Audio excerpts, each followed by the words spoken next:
edition of Tanya Talks. I'm your host, Tanya Ricketts. And today I'm joined by AJ Newman. He is an educator, he's a trader, and he is a mentor.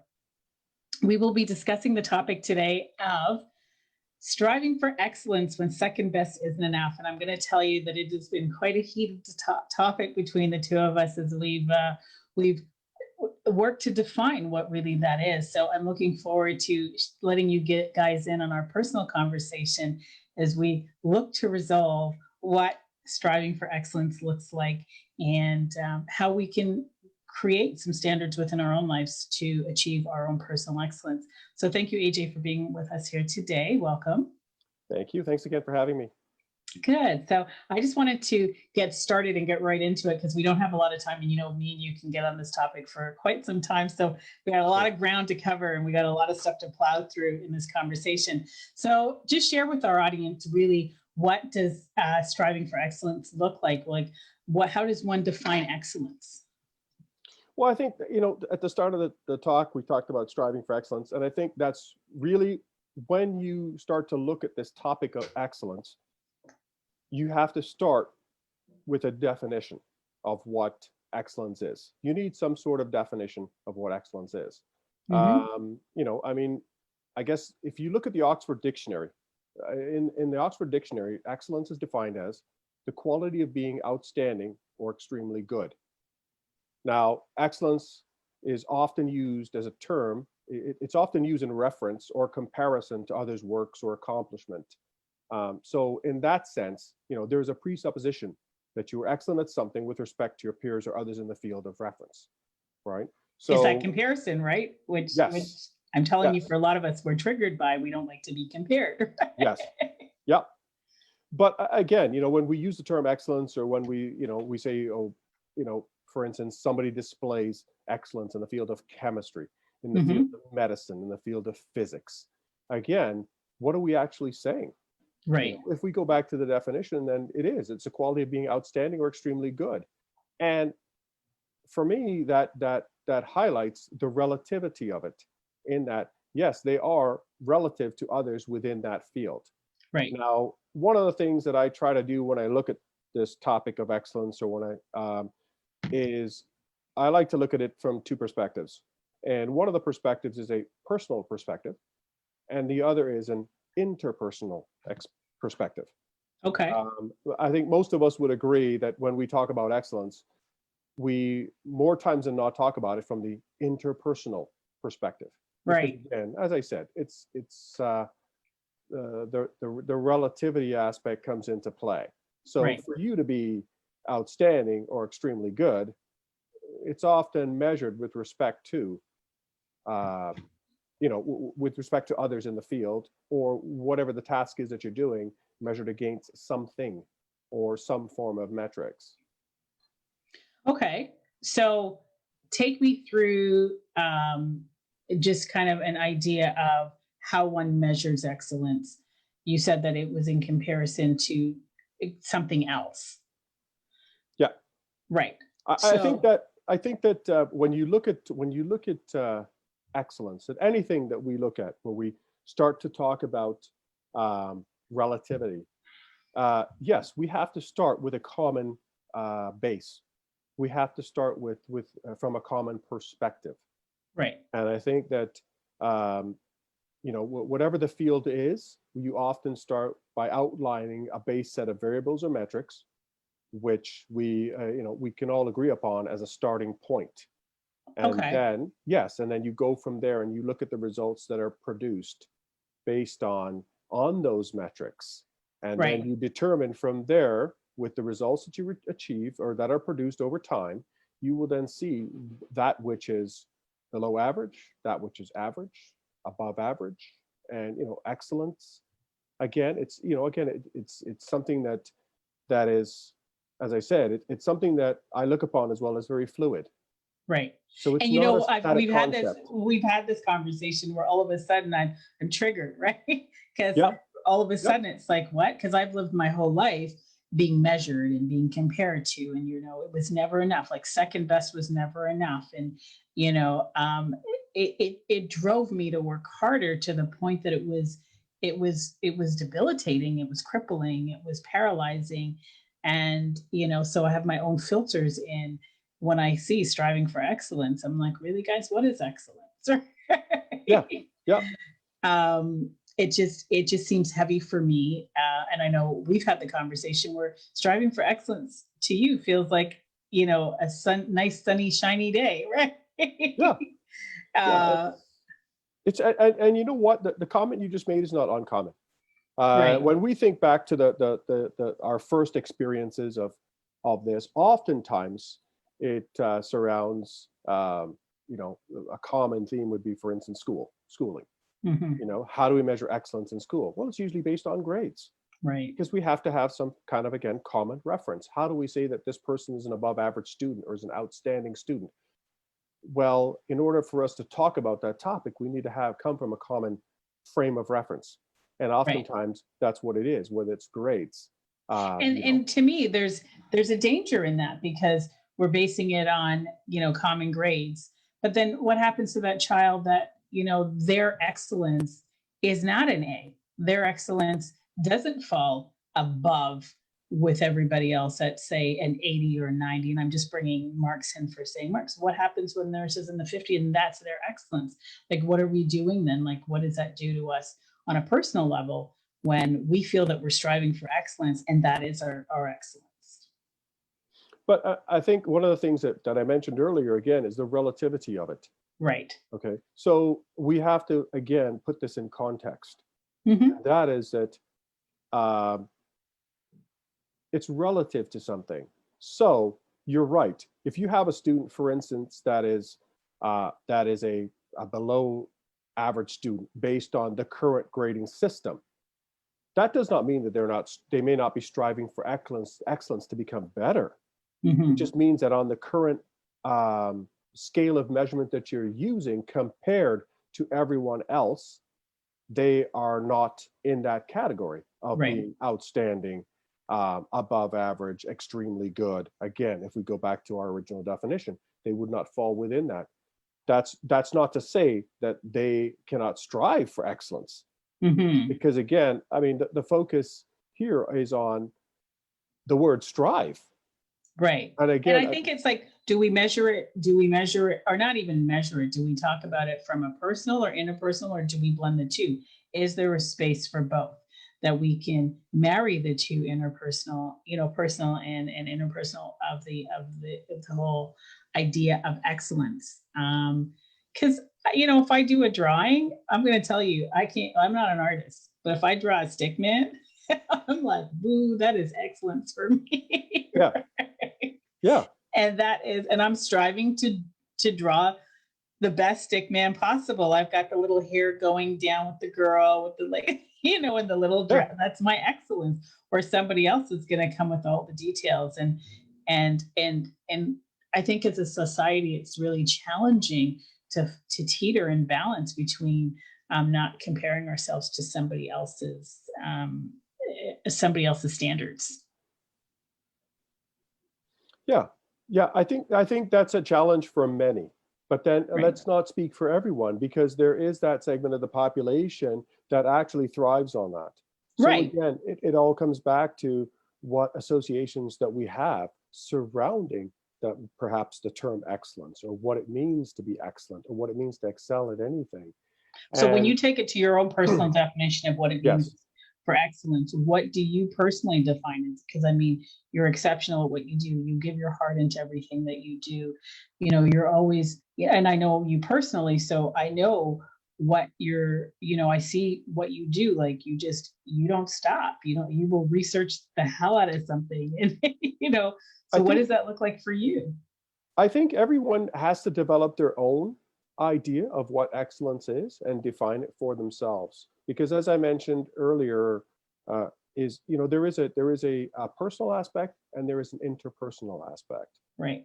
There are some individuals who prefer to look at excellence from a personal level, and so if that is the case, then that person will define excellence for them. Right. And So I think share with us what that looks like in your world, because what works for you in your world in terms of share with us. Let us in what excellence looks like for you, for AJ. I think for me, it's dependent on the metrics that I'm using. So for Okay. instance, when I was younger, I was in competition. I was a Mhm. competitive swimmer. And what metrics did I use? Well, I used the same metrics that everyone else did in swimming, which is you have a certain distance to cover and over that distance, you are timed. Based on that time, that is then compared to others in the field at that time or in that event, and then obviously you are ranked. Well, this time was lower than this one, and so on and so on, to determine that which is what most would agree was the best time, whether it be Mhm. on that day, whether it be on that year, and so on. And we hear it commonly in sports. This is the fastest time this season. This is the fastest time in the last 5 years, or this is a world record, or this is an Olympic record. And again, it's a measurement. It's a common frame of reference that they're using to say this is being the best it's achieved. So in this environment that you're in now, taking it back to when you were in your competitive years, in this environment that you're in, what were some of the characteristics that you possessed in order to be able to strive for that excellence? What did that look like for you? What's interesting, when I was competing, it's something that I never really consciously thought about or gave Okay. deliberate thought. I just was trying to strive to do better than I did the last time. So yes, I used the same reference metrics, i.e., how fast was my time this season? How fast was my time last season? In this event, did I qualify for the finals? Where did I rank in qualifying? So on. But again, that's the end result. And When we did you talk find, about, because you made it pretty far in the swimming arena, yeah, but I and go ahead. And what I found was just that as I went along, that yes, I had to use that scope because that's what everyone else used in terms of a metric. Now, the process is, I'm sure, is not uncommon to the same process that many others would probably use to achieve that which is viewed as excellence in a field. And that oftentimes comes down to the amount of time they spend practicing their particular craft. When did they start? And how, what sort of coaching they had along the way, and then how do they go about improving on whatever it is that they wish to so improve your upon. excellence wasn't defined by somebody else's, even though you were in a competitive arena. Your excellence wasn't defined, if I'm hearing correctly, wasn't defined by somebody else's results, but it was more defined by your own personal results. Is that what I'm hearing? No, I'm going to Okay. say that at the outset, it was defined by others. Okay. As I've gotten older and more life experience and so on, as you get older, you begin to change that definition Right. in terms of, in terms of different areas as to what you may view as excellence. But again, it's like everything. And again, when we look at us as human beings, and the social nature of us as human beings and how we learn things, let's go back to the beginning, and that is that uh, most of us learn by watching others. you Right. know just about anything we do, we pretty Right. much look to someone else. We watch them do a task, we mimic that task, we try to replicate it, and then it may take time, but gradually we learn the task, and then we can do it on our own. And then once you develop the ability to do it on your own, um, now it's a matter of where do you go from there. So once you have mastered that level, do you then move to the next level? Meaning that, is there a level defined? I.e., let's take for instance, um, I don't know. We'll go back to the analogy of sport again. Okay. Let's take for instance, um, if you're doing, I'm going to use an example of, for instance, martial arts. Most martial arts, you have a belt system. Yep. So you start off as the beginner. You have a belt system. You are taught certain techniques. Your instructor, let's say, does those techniques, you follow along and you do those techniques. Once you've shown proficiency in that, they will expand your syllabus, teach you a few more techniques. That's considered, quote, the next level up. So again, you gradually practice, try and refine your techniques. Then the others might, again, whoever it is that's judging you at the time, maybe it's your instructor, your examiner, whoever says, okay, well, you've done this level. We think that you're prepared to learn the next level, and so on and so on. And so it is a gradual process, but it's also an ongoing process. Right. And that's one of the things that I would say with respect to again, I'd like to emphasize the word striving for excellence. Right. Okay. And so is it attainable? So at the end of the day, it's striving for excellence. Will you ever reach your end goal? Well, I believe that what you will reach is you will reach a result. Okay. Now, that result may change over time. And really, if you want to refer to it as an end goal, well, who determines the end? Right. That now may come down to the individual. They may view that, let's take, for instance, martial arts. Mm-hmm. They may start at the white belt, they get to the blue belt, and they say, okay, yeah, well, I think I've achieved excellence, and that's it for me. So right. They then now lose the desire, or they lose a drive or motivation to continue, because they no longer wish to continue to practice or refine or whatever. So is it a mindset then? Is it a mindset of how much you can push the limits to what you're capable of doing that looks like excellence? Because when you say that, where you stop at the blue belt, I don't know what the belts are in martial arts. I'm not familiar with martial arts. From what I understand, that I think the black belt is the highest level that you can go. And is it just a mindset of just keeping going forward and just keeping that standard that you're going to every day, showing up consistently and adding another piece to it, and just keep, it's like compounding, like you're just building upon building. And then at the end of the day, it's like getting this masterpiece, and everybody says, wow, that is excellence. Yes. Right. I believe that, it is about continuing to hone that skill at whatever it is that you do. Now, I used martial arts as an excellence, as an example. However, when we talk about craftsmen, when we talk about artists, when we talk about musicians, we still use those terms. Right. They display excellence in this field. Well, why is that? Well, it's because, again, we're using a set of standards, and we're saying, hey, wait a minute, this person is past this point. So they've learned that which we call the basics, the advanced, they're well past that now, to the point where they are displaying, relative to their peers, skills that we would deem as extremely good or outstanding. Right.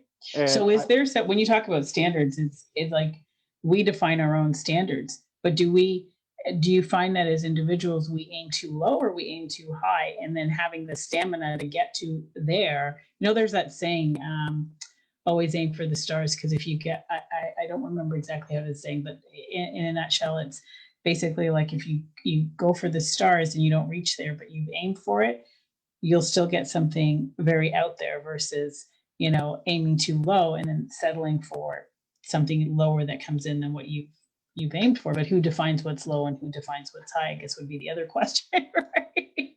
Yeah. Well, but I think as human beings, we all know. But just to touch on that point, one of the things that you mentioned there is aiming low, aiming high. And again, it's all relative. And again, I will go back to, well, how do we determine that? Oftentimes, again, we are socialized. We first start off by learning. Somebody gives us a common framework, and they say, here you go. Now, as time goes on, whether you choose to stay within that framework, it comes down to, I think, the individual. There are some individuals who then decide, well, no, why am I stopping here? Why is this the framework? Why can this not be exceeded, this point? Or if a 10 is the highest score, why can we not get an 11, and so on? Right. And again, that may be an individual choice that then does that. I think somehow in my years of working with individuals, And Yes. the data that I've gathered, from working with individuals, I think most of us do have a standard, and we know that we're not living up to our true potential. And that Yep. true potential, for whatever reasons that we're not living our true potential, they're falling short. And I know only based on working with individuals, they know that they're not living their life of excellence because they know what they're capable of. And it's always, knowing when you're even in work environments, when you see individuals not working to their truest capacity, and that's what frustrates, coworkers, because that they're not working to their full capacity, and it's putting a strain on the system, right? Right. So, I guess the question for me is, how do we get individuals to really embrace and get excited about wanting to live their true potential, that level of what they feel is excellent for them? I think you have to look at it from the perspective of, first of all, what is true potential?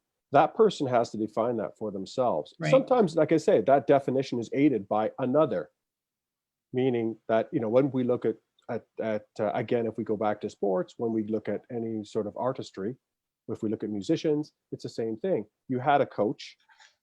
Typically, most people start Mhm. off with a coach, and they begin to assist in the development of that person at that skill. Right. And oftentimes it is that the coaches that will often say to them, well, have you ever thought this may be possible? Have you ever thought that that may be possible? And I think that's where the challenge lies from an individual basis, is those individuals who, shall we say, you and I might view as, well, they're not really achieving their true potential. They're not really achieving excellence. I always ask the question, do they understand what excellence is, or what's their definition of excellence? It goes back to that personal point again. And maybe that person's definition of excellence is very different to mine. Right. And if they're happy performing at the level that they are, then we have a choice. We can continue to support them to perform at that level because they're quite happy being at that level, and that's where they see it. And that's, again, that is excellence defined by them. Right. If they're So happy to be there, it's that's it's okay. interesting because you made that comment, and then I have somebody writing in here saying, "Can fear of failure play a part in this?" Where they're not living their excellence because of fear of failure. Yes, it definitely can. So But I how think, many of but I us are think, sitting? It's like feel the but fear and do it anyways, right? well, exactly. But I think it comes back to something you and I have talked about on previous discussions that we've had is, associations. Uh, where does the fear of failure come from? Well, it probably comes from an association that is surrounding the previous attempt at doing something where they did not do as well. And then what was the feedback from that?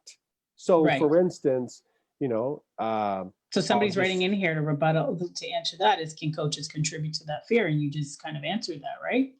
oh yes, yeah. It depends on how you frame it. Oftentimes, oftentimes when I look at it in terms of athletic sports and in terms of sporting events, fear, as we know, fear can either prevent us or it can motivate us. It all depends on how you frame it. Right. And there are some individuals who will frame it.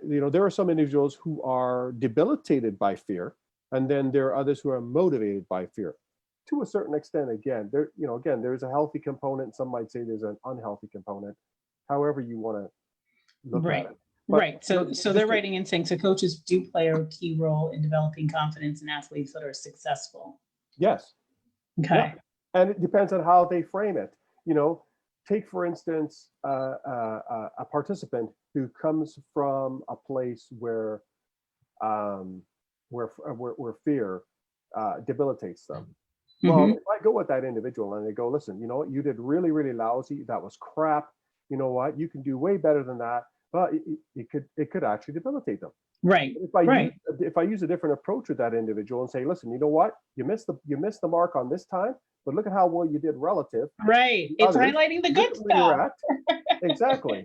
You know, what can we do? Let's go back to the gym. Let's continue to see what we can improve upon. I think you missed it in here and here. And if that individual is, then assisted in seeing that potential or seeing it from a different perspective, it may very well change the outcome the next time. Right. Right. Again, I think with coaches, the challenge, as we know, with coaching in any endeavor is how well a coach taps into the individual and taps Right. into their own motivators and detractors and so on to have them achieve what it is that they wish to achieve, Right. whatever the goal may So be. here's one of the dangers that this individual is writing in. And she's saying, so who the coaches think has talent. So so your external environment also plays a big factor in people defining your level of excellence. And that there's a danger in that, I feel, because when you're in sports, they're writing in. So it's the interpretation of who deserves their support, like the chosen athletes in training as opposed to the forgotten ones. And how do you manage that, right? Like, how does one, and that's the challenge in sports, is and in the work environment, is how do you manage when we allow our external environments to dictate and define what our level of excellence is and where our potential starts and where our potential stops. And what do we do to help these individuals get past that? Well, I think in the defense of most coaches, I think what they're doing is, again, through experience, they have determined that these qualities lead to a player that excels, let's say. So they are more likely to focus their attentions there Well, because, they're self-serving, right? well, Because exactly. we as human beings, let's call a spade a spade. Human beings are self-preservers. So, if something makes them happy and excites them, it's just like I say, do you want to be around a miserable person all the time? No. Do you? But there is a danger because some people actually don't understand that they do have a potential. They may come from an environment that isn't able to help them see their potential as well outside of that arena. So, they're engulfed in it, and there's a real danger in that because it carries with you for life. Yeah, but it depends on, again, and you heard me say this many times. It depends on the individual, Right. and we're talking about individuals here. So whether Right. it be this coach or this athlete or that athlete, again, they are individuals, and the only thing that most of those um, individuals come with, for the most part, are their past experiences Right. as they go through life. So they Right. bring that to whichever sphere that they go into. Like you said, if a child was raised in a broken home, all of a sudden you might think that child doesn't have potential. They go to the sporting world, they meet the right coach, and all of a sudden they excel. They've Right. got scholarships, they're making pro, they're so on. By most people's standards, they have excelled. Right. They're outstandingly good. And I think that was obviously that's often a testament to a combination of factors. But ultimately, yeah, it comes down to the individuals that are interacting at that time. Right. And that's kind of the way that I see it. I It's think like that. this, and it's crazy because you're working in this space. I'm just going to speak in the arena of sports in this moment. Mhm. That you're working in this space, and it almost is sad in a way because you're fighting to be seen, you're fighting to be heard, and you're striving for excellence because you don't want to be left out of the pack. And at the end of the day, we just want all acceptance, right? Like we just want acceptance at the end of it. And then we take it into the work environment. I'm just going to transition over here a little bit because that doesn't stop just because you're a child in sports, because then we're going into the work environment and we are letting our external factors dictate our excellence based on performance appraisals. Yeah, So all of a exactly. sudden you go in and you're like, you think that you've given the company everything you got, and then you get your review and it's like satisfactory, satisfactory, satisfactory, satisfactory. And you're like, what the hell? you know, and for companies out there, what the danger in that is, then you get employees that don't feel recognized, don't feel heard, don't feel seen, and then they stop performing from a place of personal excellence. They stop giving it their all. They stop caring, and then they wonder why the company suffers. So it's a vicious cycle, right? Well, I think that the individuals themselves have to take some ownership. I do subscribe to the school that really the individuals have to take some ownership, some responsibility.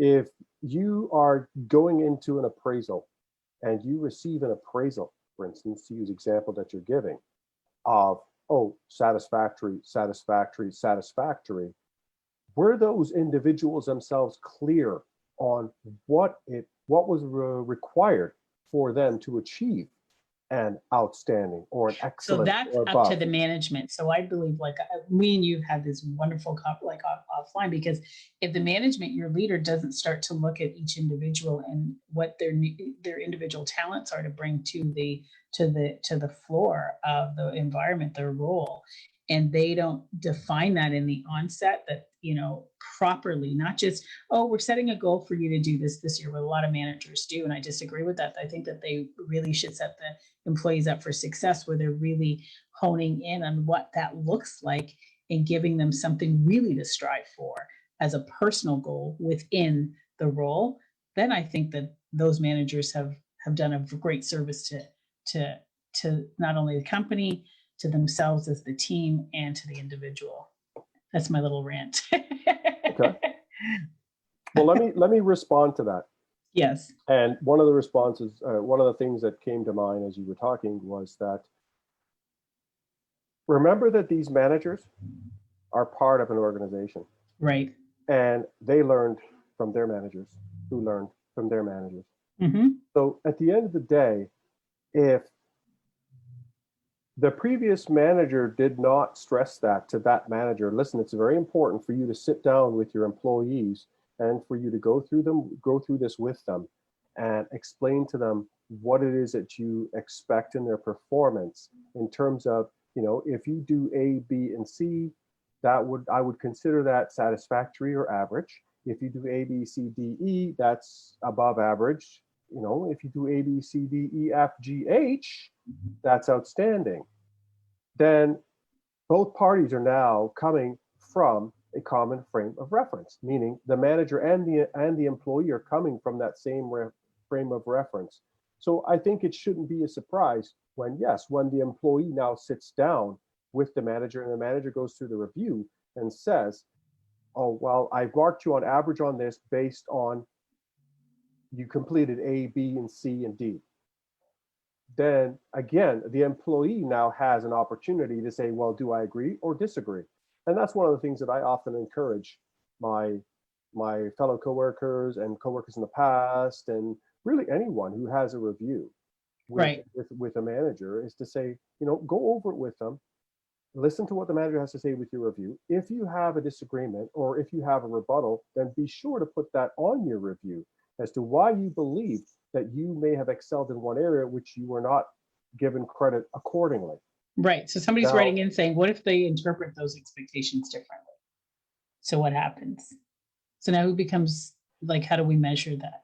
How do we measure that? But I think that there is an opening for that, because if and again, that comes back to the point, that comes back to the point of clarity. If the manager was not clear in their expectation, and how many managers are clear? Come on. well, no, I agree. And I won't just use the term manager. Right. Let's broaden that spectrum.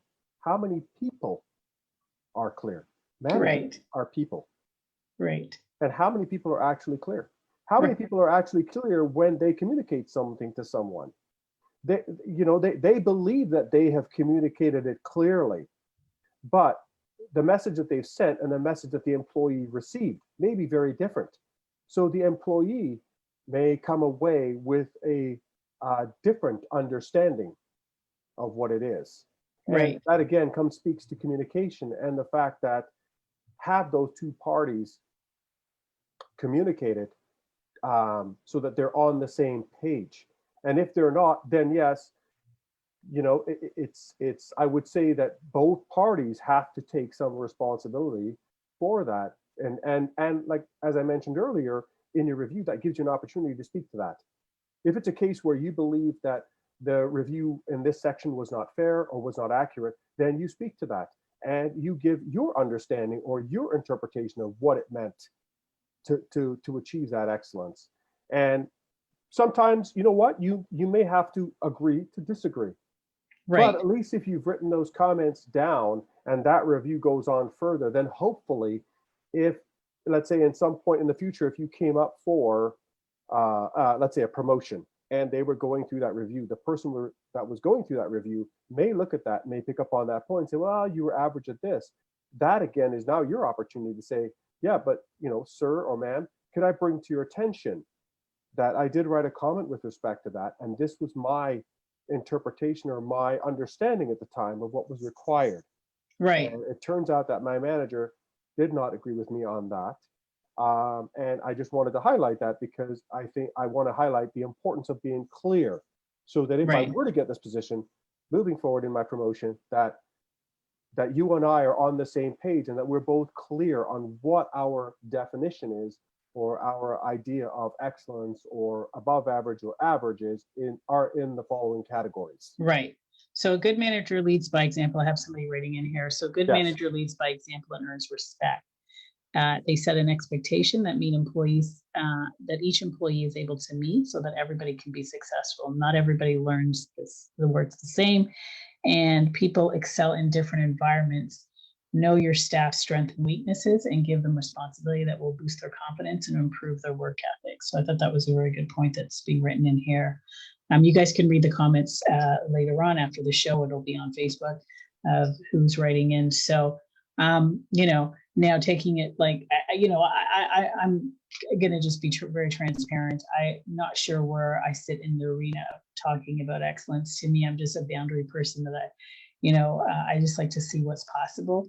So I will do something over and over again until, in my definition, I perfect it. And, and it's just that sense of accomplishment that you set out to do something, in your soul, creativity piece, if we're moving away from maybe the external and just a personal gratification to it, where you're just, seeing what's possible for anything, my husband is a great example of, he, instead of calling somebody to pay somebody to do something, he will start with ground zero and he will really work at it diligently until it reaches a point where he feels a sense of accomplishment and satisfaction.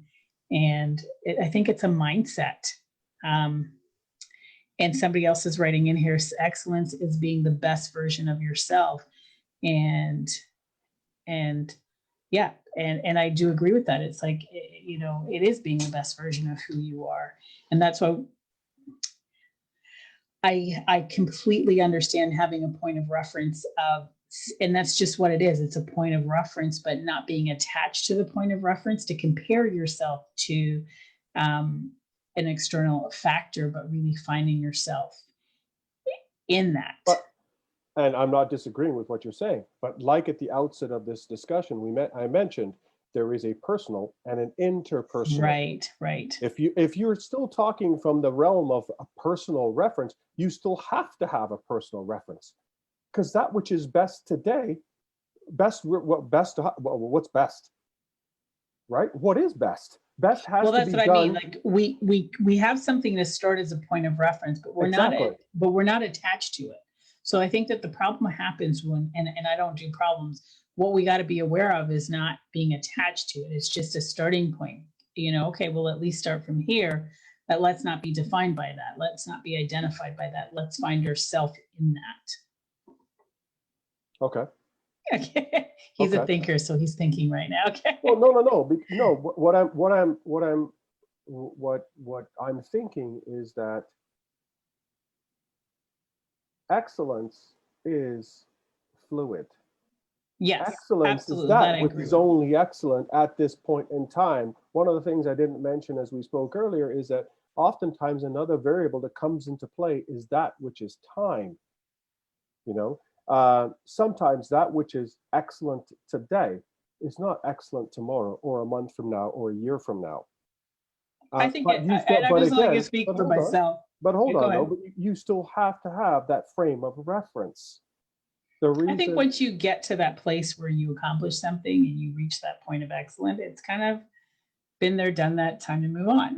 Right? Let's see what's next. At least that's me. I'm not going to say that's for every, it is. So, exactly, exactly. And you just hit yeah, it on the head. That's yeah. your It's personal, personal right? reference Absolutely. point.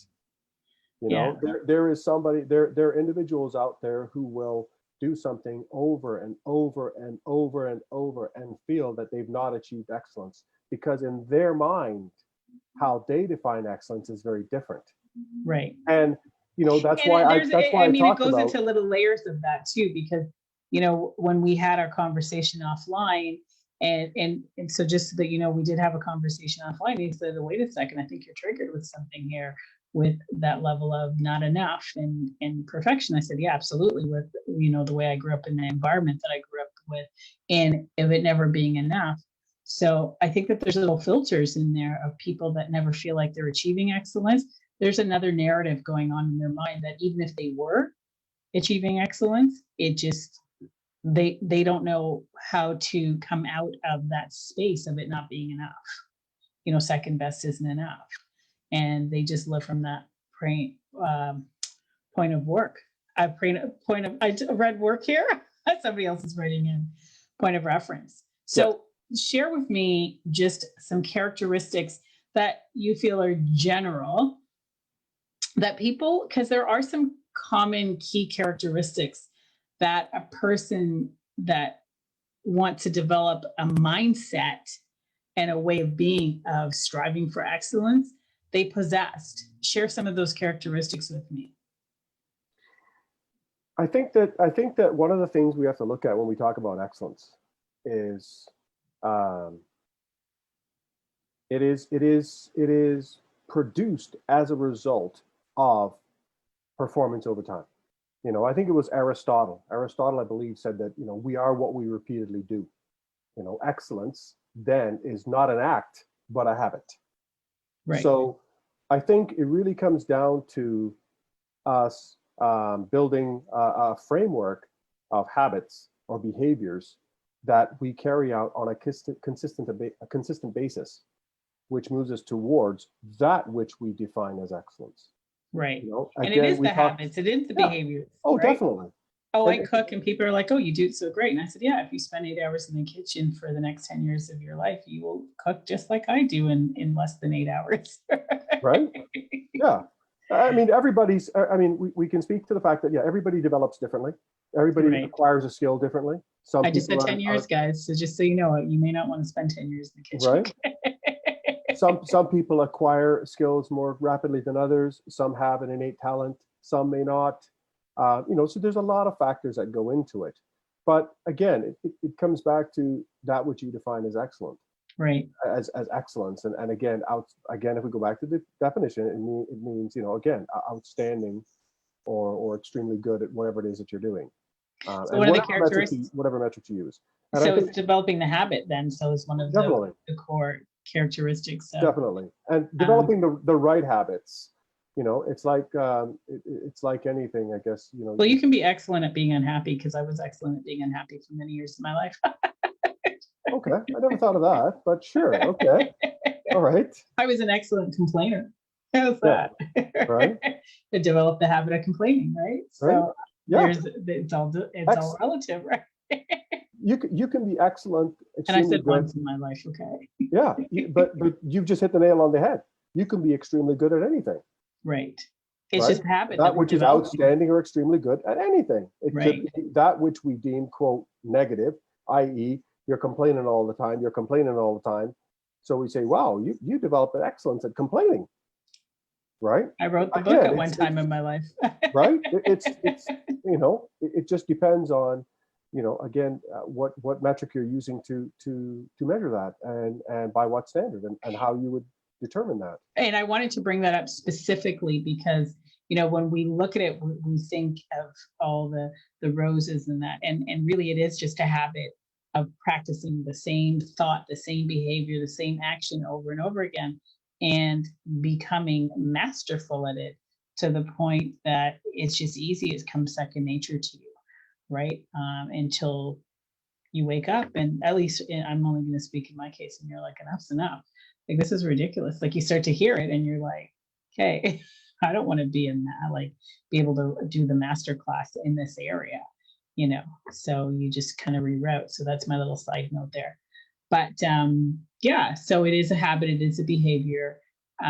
What else? What are some other characteristics? Well, one of the points that you just hit on was, again, it's the desire. Right. You said that, you hit certain points where all of a sudden you no longer have the desire. Well, I didn't even know. So That's I didn't where have the most desire. people stop. Right. So what happens when you're excellent at something and it's by default? Because let's face it, I never set out to be excellent at complaining. That's not what I said. It wasn't a desire of mine. It was by default until one day, yes, you were correct. The desire just didn't exist anymore. So what happens in those cases? Well, I think obviously something changes with that individual, right? Whether it be an experience they had, whether it be an awareness, whether it be something in their own innate mechanism that all of a sudden they have no desire, they switched. Right. Because again, I think that there must have been, I would say that there was some stimulus that occurred that prompted that change. Because more times than not, as human beings, we don't typically change unless we have some kind of stimulus that prompts us to change. Right. We continue to do some of the things that we always done. That's how we formed habits. We just continue to do it until somebody, like you said, maybe somebody came along and said, well, you know what? You keep complaining a lot. Do you mind cutting down a bit? All of a sudden there's that awareness. Perhaps the person had the awareness. Geez, I never thought I complained that much. And that now says, oh, maybe I'm now aware of it. Can I now become more aware in the moment as those moments occur? And then if I had desire to change, again, then I will say, okay, maybe I won't say that. Maybe I won't complain in this instance. Maybe I'll just stop for a minute. But I like the fact that you talk about the desire. It's the desire for anything, whether it's in anything in your life. I think it does that seed of a desire, that internal desire, really, and then taking that desire to another level where you're now going to intentionally create a habit and a behavior change toward that desire. Whether you're in sports, whether you're at work, whether it's personal, it's just that desire moves into the habit and it's intentional, and then becoming masterful at that. Yes. And then desire plays a key part.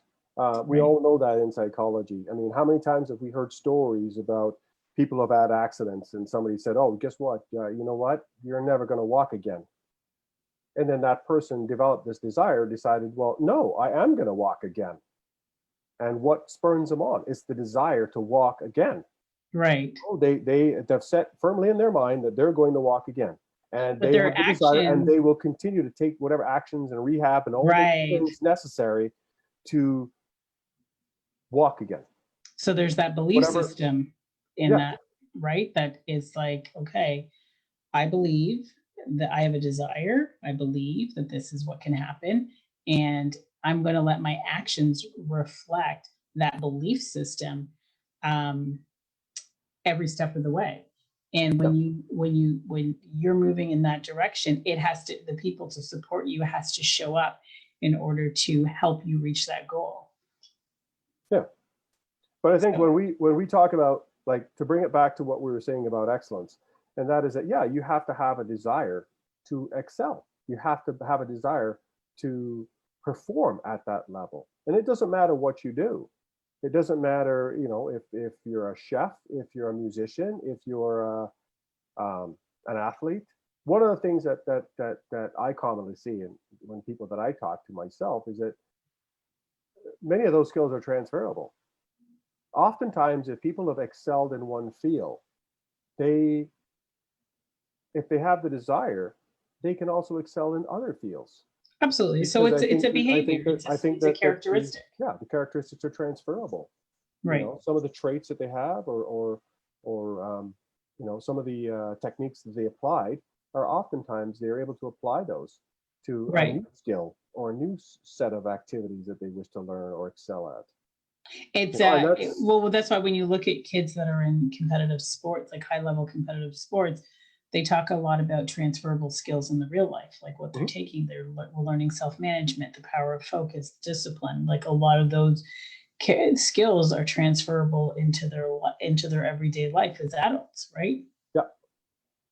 I So, think one of the things that good coaches will do, or that good parents will do also, is they will highlight that, because let's be honest, sometimes individuals don't make the connection between that.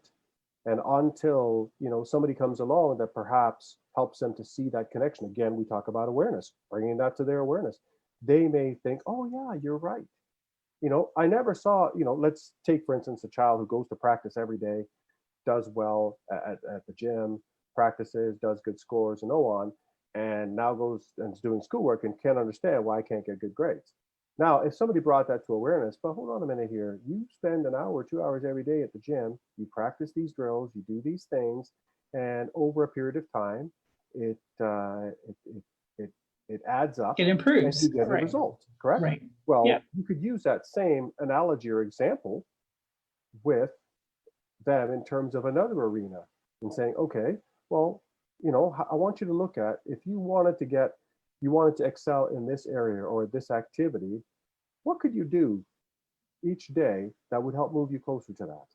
Right. And I think, like I said, as kids especially, they may not make that connection. But if a parent or good, or sorry, if a parent were to sit down with them and say, hey, well, listen, Billy or Sarah, you practice every day. You go here and you do this. Look at your result.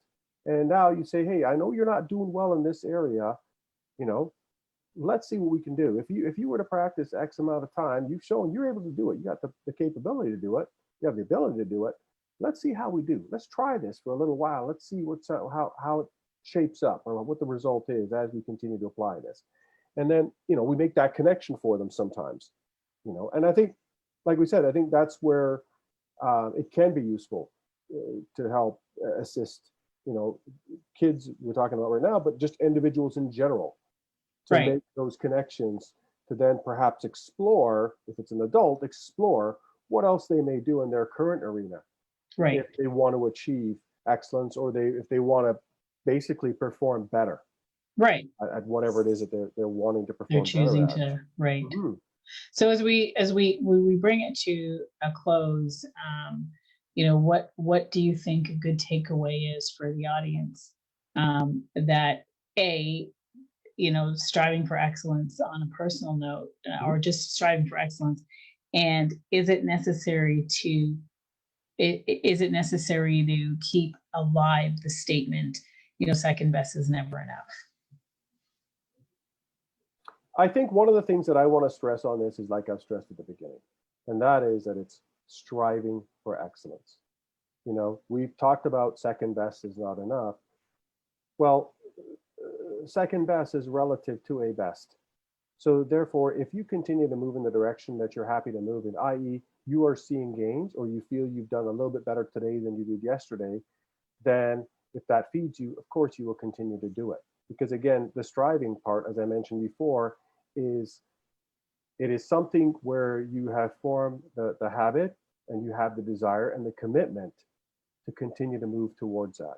As I said earlier, I believe, one of the takeaways I would take from this is that it is an ongoing, it is a fluid process. Yes, Okay? It can absolutely. start at any point, and it Yes. is simply driven by a desire and a commitment to be outstanding and extremely good at a task or an activity.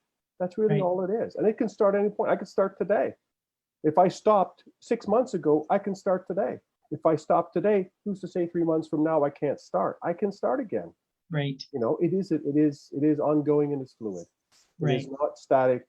And what you do today, or what you define as excellent today for you, may change down the road, because as you begin to achieve better and better results at whatever it is that you desire to achieve better results at, then your best 6 months from now is probably likely to exceed that which you've done today, because you started the task today and you were a novice. And through practice, you got a little bit better. And 3 months down the line or 6 months down, whatever time frame you use, you may look back and go, wow, when I look at it now, it just seems completely just different. The way I do it now, or the way I perform this task now, it's with ease and compared to when I first started. And I would say that goes for most of us human beings with any task that we learn. So that's Right. kind of what I would say. It's just. And it feels so much lighter when it's fluid, right? Like it doesn't feel so heavy and restrictive and perfection oriented. It's fluid, so it's like it can change. Like there's a grace period in there. There's a okay, well, it's kind of like, how do you know what you want? Well, you got to sometimes start out with what you don't want. So it's kind of the same concept in its own little way. So thank you for joining us here this evening. I just want to let everybody know that if you are looking to achieve anything in your life and you do require support, you can visit TanyaRicketts.com to learn more on how you can get the support to succeed at whatever it is that you desire to achieve. Please like and follow us on Facebook, on Tanya Talks, and Instagram at Tanya Talks 4. And you can find anything on updated shows on tanyatalks.ca. So join us on Wednesday, where we will be talking to Brandy Saunders on what you want is in your truth. All right, so that'll be another thought-provoking conversation for us all to get our heads around. And once again, I'd like to thank our guest, AJ Newman, who is a trader, mentor, and a educator to the show this evening. All right, thank you, AJ. Thanks again for having me, Tanya. Have a good night. Bye-bye. Bye-bye.